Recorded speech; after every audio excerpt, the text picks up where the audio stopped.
Okay, korang nampak sama tapi tiga-tiga ini lain. Ini adalah Bobber Hanway, ada sisi 400, ada sisi 125.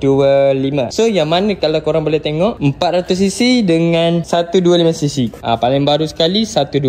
So korang agak-agak yang mana 400, yang mana 125. Cuba teka. So didatakan ini single seat matte black, yang ini single seat glossy black, yang itu double seat glossy black. So yang mana 125cc, yang mana 400cc. Jom kita rongkai. Okay, first thing first, untuk 400cc didatakan dengan dua exhaust. Kalau korang nak compare dia sebelah kiri ada, sebelah kanan ada. Samalah ini. Ini 400cc, sebelah kiri ada, sebelah kanan pun ada. Yang ini sebelah kanan ada tapi sebelah kiri tak ada. Ini adalah cc 125cc. Ini adalah Hanway paling baru.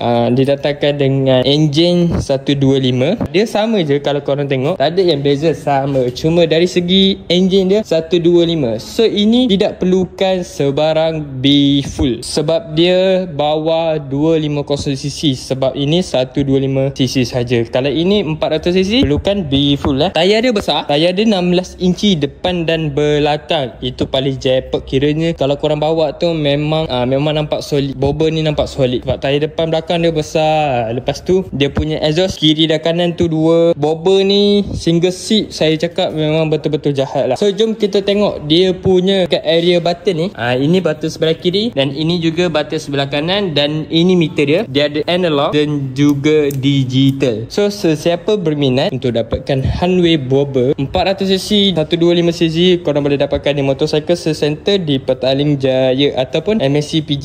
Okay, bye.